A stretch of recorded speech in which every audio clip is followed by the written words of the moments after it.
ನಮಸ್ಕಾರ. ಮನಸ್ಸನ್ನ ಆರೋಗ್ಯವಾಗಿ ಇಟ್ಕೊಳ್ಳೋದಕ್ಕೆ ಮತ್ತು ಆ ಆರೋಗ್ಯದ ನಿರಂತರತೆಯನ್ನು ಅಂದರೆ ಸದಾಕಾಲ ಆರೋಗ್ಯವಾಗಿ ಇಟ್ಕೊಳ್ಳೋದಕ್ಕೆ 5 ಅಂಶಗಳ ಒಂದು ತತ್ವವನ್ನು ನಿಮ್ಮ ಜೊತೆ ನಾನು ಹಂಚಿಕೊಳ್ತೇನೆ. ಮೊದಲನೇದು ಅರಿವು. ಈ ಜಗತ್ತಿನಲ್ಲಿ ಇರುವ ಎಲ್ಲವೂ ಕೂಡ ಮನುಷ್ಯರು ಮತ್ತು ಈ ಜಗತ್ತು ಎಲ್ಲವೂ ಕೂಡ ನಿರಂತರವಾಗಿ ಬದಲಾವಣೆಗೆ ಒಳಗಾಗ್ತಾ ಇರುತ್ತೆ. ಅದೇ ರೀತಿಯಲ್ಲಿ ಮನುಷ್ಯನ ಮನಸ್ಸು, ಸಂಬಂಧಗಳು, ಅದಕ್ಕಿರುವಂತಹ ಆದ್ಯತೆ, ವ್ಯಕ್ತಿಗಳು ನೀಡುವಂತಹ ಪ್ರಾಮುಖ್ಯತೆ ಕಾಲದಿಂದ ಕಾಲಕ್ಕೆ ಬದಲಾಗ್ತಾ ಹೋಗ್ತದೆ. ಹಾಗಾಗಿ ನಾವು ಈ ಬದಲಾವಣೆಯು ಅಗತ್ಯ ಮತ್ತು ಅನಿವಾರ್ಯ ಎಂಬುದರ ಅರಿವನ್ನು ನಾವು ಹೊಂದಿರಬೇಕು. ಬದಲಾಗುವುದು, ನಿರಂತರವಾಗಿ ಬದಲಾವಣೆಗೆ ಒಳಪಡುವುದು, ಬೆಳೆಯುವುದು, ಅರಳುವುದು ಮತ್ತು ಬೇರೆ ಬೇರೆ ಕವಲುಗಳನ್ನು ಹೊಂದುವುದು ಅದು ಜೀವಂತವಾಗಿರುವುದರ ಲಕ್ಷಣವೂ ಕೂಡ ಹೌದು. ಒಮ್ಮೆ ರಮ್ಯ ಮನೋಹರವಾಗಿರುವಂತಹ ಪ್ರಕೃತಿ, ಎಷ್ಟೊಂದು ಮುದ ಕೊಡುವಂತಹ ಪ್ರಕೃತಿ, ನಂತರ ಅಷ್ಟೇ ರುದ್ರ ಭೀಕರವಾಗಿ ಕೂಡ ಬದಲಾಗ್ತದೆ. ಒಂದು ಋತು ಎಷ್ಟು ಮುದ ಕೊಡ್ತದೋ, ಆನಂದ ಕೊಡ್ತದೋ, ಅಷ್ಟೇ ಹದವಾಗಿ ಮತ್ತೊಂದು ಋತು ಇರುವುದಿಲ್ಲ. ಹಾಗೆಯೇ ಮನುಷ್ಯನ ಮನಸ್ಸಾಗಲಿ, ಪ್ರಕೃತಿಯಾಗಲಿ, ಸಂಬಂಧಗಳಾಗಲಿ ಪ್ರತಿಯೊಂದು ಕೂಡ ಈ ಬದಲಾವಣೆಗೆ ಒಳಪಡುವಂತಹ ನಿರಂತರತೆಯನ್ನು ಹೊಂದಿರ್ತದೆ ಅನ್ನುವಂತಹ ಅರಿವನ್ನು ನಾವು ಹೊಂದಿರಬೇಕು. ಎರಡನೆಯದು ಸಾಕ್ಷಿ.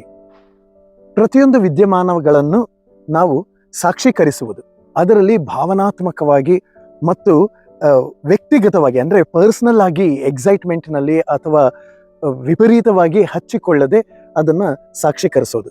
ನನ್ನ ಬಗ್ಗೆ ನಾನು, ನನ್ನ ಜೊತೆಗೆ ಇರುವ ಸಂಬಂಧಗಳ ಜೊತೆ, ಕುಟುಂಬದ ವಿಷಯಗಳಲ್ಲಿ, ಸಮಾಜದ ವಿಷಯದಲ್ಲಿ, ಎಲ್ಲದರ ವಿಷಯದಲ್ಲಿಯೂ ಸಾಕ್ಷೀಕರಿಸುವುದು. ಈ ಸಾಕ್ಷೀಕರಿಸೋದ್ರಿಂದ ಏನಾಗ್ತದೆ ಅಂತಂದರೆ, ನಾವು ನಿಷ್ಪಕ್ಷಪಾತವಾಗಿ ವಿಷಯಗಳನ್ನು ಗ್ರಹಿಸಲಿಕ್ಕೆ ಮತ್ತು ಅದನ್ನು ವಿವರಿಸಲಿಕ್ಕೆ ಸಾಧ್ಯವಾಗ್ತದೆ.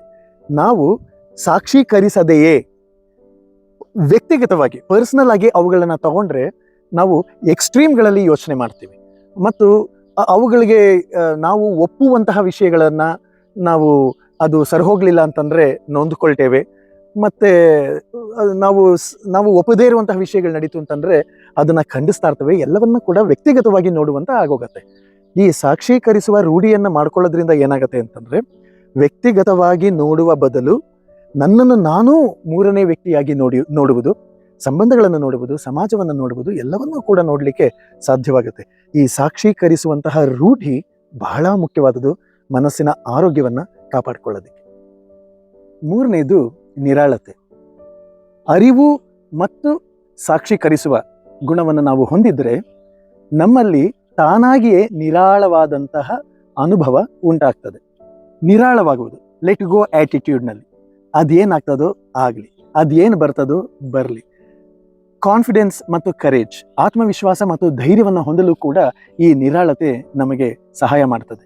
ನಿರಾಳವಾಗಿರುವುದು, ರಿಲ್ಯಾಕ್ಸಿಂಗ್ ಮೋಡಲ್ಲಿ ಇರೋದು, ಪ್ರತಿಯೊಂದನ್ನು ಕೂಡ ಎಕ್ಸೈಟಿಂಗ್ ಆಗಿ ಅಥವಾ ವಿಪರೀತವಾಗಿ ಪಕ್ಷಪಾತದಲ್ಲಿ ಇಲ್ಲದೆ, ಸೈಡ್ಸ್ ತಗೊಳ್ಳದೆ, ಪಕ್ಷಪಾತ ಮಾಡದೆ, ಒಂದರ ಪರ ಮತ್ತು ಒಂದರ ವಿರೋಧವನ್ನು ತೀರಾ ವೈಯಕ್ತಿಕವಾಗಿ ತೆಗೆದುಕೊಳ್ಳದೆ ಸಾಕ್ಷೀಕರಿಸೋದನ್ನು ರೂಢಿ ಮಾಡಿಕೊಂಡ್ರೆ ನಿರಾಳವಾಗಿರುವುದನ್ನು ಅಭ್ಯಾಸ ಮಾಡಲಿಕ್ಕೆ ಸಾಧ್ಯವಾಗತ್ತೆ.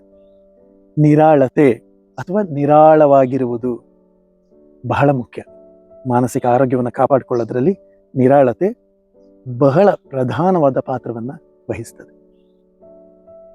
ನಾಲ್ಕನೆಯದು ಪರಿಣಾಮಕಾರಿಯಾಗಿರುವುದು.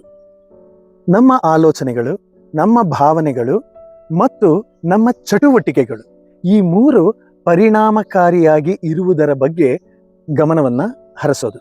ನಾವು ಏನು ಕೆಲಸ ಮಾಡ್ತೀವಿ ಅದು ಪರಿಣಾಮಕಾರಿಯಾಗಿ ಇದೆಯಾ, ಎಫೆಕ್ಟಿವ್ ಆಗಿ ಇದೆಯಾ, ಅದು ಉತ್ಪಾದಕವಾಗಿದೆಯಾ, ನಾವು ಮಾಡುವ ಆಲೋಚನೆ ಅದು ಪರಿಣಾಮಕಾರಿಯಾಗಿ ಅಂದರೆ ಫ್ರೂಟ್ಫುಲ್ ಆಗಿ ಅಥವಾ ರಚನಾತ್ಮಕವಾಗಿ ಇರ್ತದ, ನಾವು ಹೊಂದುವಂತಹ ಭಾವನೆ ಅದು ಪರಿಣಾಮಕಾರಿಯಾಗಿ ಇರ್ತದೆಯಾ ಅಥವಾ ಸುಮ್ಮನೆ ವ್ಯರ್ಥವಾಗ್ತದೆಯಾ ಅಥವಾ